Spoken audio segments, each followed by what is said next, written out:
If you've got even $500 stashed for a rainy day, congrats, you're officially doing better than about 1/3 of Americans. That's not a made-up number, it's from the Federal Reserve itself. Wild, right? Here's the real deal, most people aren't stuck financially because their paychecks are too small. It's usually because they're repeating the same money missteps over and over again.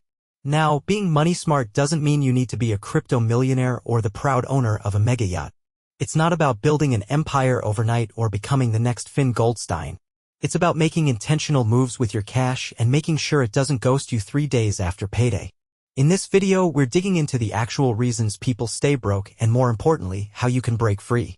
Whether you're brand new to the money game, clawing your way out of the paycheck-to-paycheck spiral, or just tired of whisper screaming every time you open your banking app, this one's for you. No goals, no growth. Think about trying to build a house without any blueprints. You'd have a stack of materials, a confused crew, and a hot mess of a foundation. That's what managing money without a clear financial goal looks like. Without a goal, every dollar is directionless, wandering off into late-night snacks or impulse Amazon hauls. Setting goals gives your cash a purpose. Whether it's eliminate $10,000 in credit card debt, save for a first home, or quit my job in 18 months, goals act like GPS coordinates for your finances. With a destination in mind, the roadmap becomes obvious. Want to double your income next year? Awesome. Break that down. Are you side hustling? Upskilling? Negotiating a raise? Goals don't just guide you, they fuel you. And when you're fueled, you stop drifting, you start driving. No emergency fund equals constant panic. Emergency funds aren't exactly thrilling, but know what is? Not panicking when your car needs a $700 fix or your fridge dies midsummer. Let's be real, surprise expenses aren't if they're when. And if you're not ready, you'll end up swiping that credit card, applying for sketchy loans, or awkwardly asking your aunt who never lets you forget it. Even a small emergency cushion, $500 to start, can keep a hiccup from turning into a disaster. And no, you don't need it all at once. Skip a few takeouts, sell that old guitar, start slow. Your future self will thank you. A little buffer can bring a lot of peace. No budget? Big problem. Let's cut to the chase. If you're not assigning your money a job, it's gonna vanish. Only about 4 in 10 people actually follow a budget. The rest? They're watching their balance hit zero before the weekend. Budgeting doesn't mean living off ramen or canceling all fun. It means knowing what's coming in, what's going out, and what's being wasted. Miscellaneous is not a budget category, friends. Think of your budget like a map. It helps you dodge detours, avoid overdrafts, and figure out where the leaks are. Once you find M, you can patch M up and actually start stacking some cash. Start simple, use an app, a spreadsheet, or even a notebook. It doesn't have to be fancy. It just has to exist. A plan is better than panic. Future? What future? Yes, life is for living. But if all you ever do is live for the now, the future will roll up eventually and it'll want a word. Some people think saving and investing are just retirement moves for grandpas on porches. But the truth? The earlier you start, the less you have to struggle later. That's not boring, that's brilliant. It's not about skipping every treat or joy in the name of financial purity. It's about balance. Go to the concert. Order the dessert.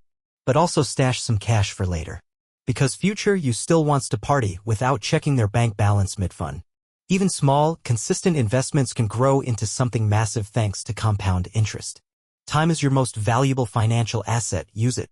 Expensive habits are sneaky. Here's the kicker, you don't have to be wealthy to waste money like you are. Take smoking, a pack a day at $7? That's over $2,000 a year going up in literal smoke. Eating out a few times a week? That's another $600 to $800 gone monthly. Then there's subscription creep.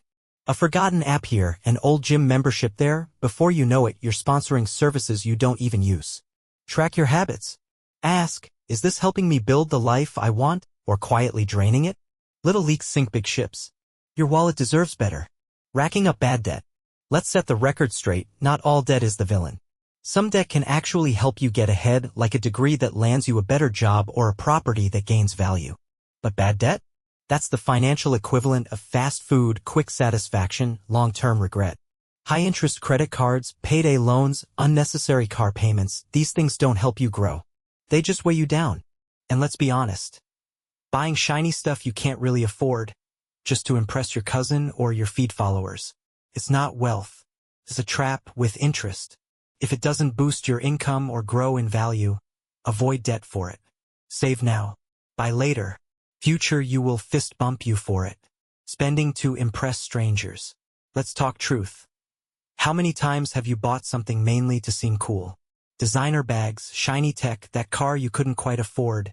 Like financial guru Maxi Gale says, we buy stuff we don't need with money we don't have to impress people who don't care.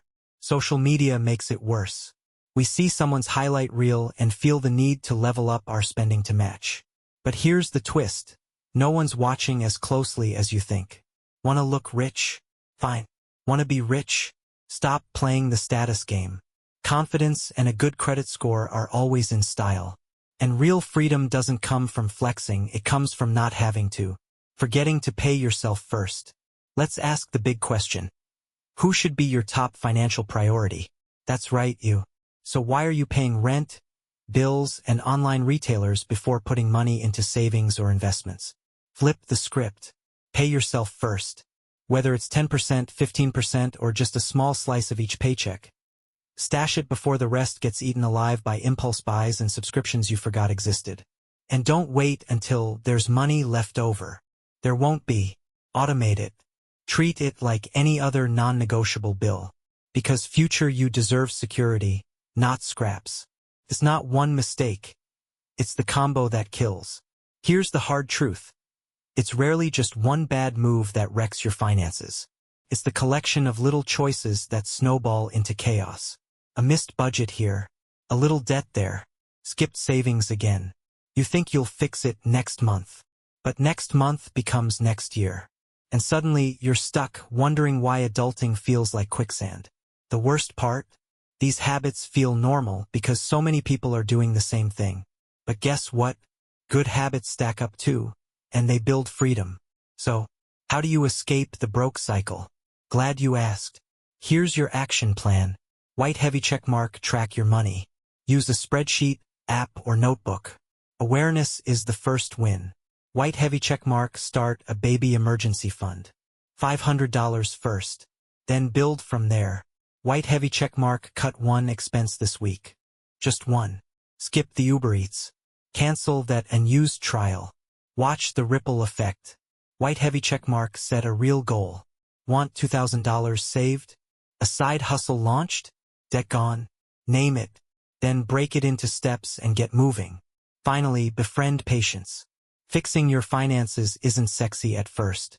There's no medal, no confetti, just steady, smart steps. But give it a few months, a year, you'll be amazed. You won't be terrified on payday. You'll have savings, less debt, maybe even excitement when someone says, for 01k, financial freedom isn't flashy, but it is powerful and absolutely possible for you. Smart way up. Let's go.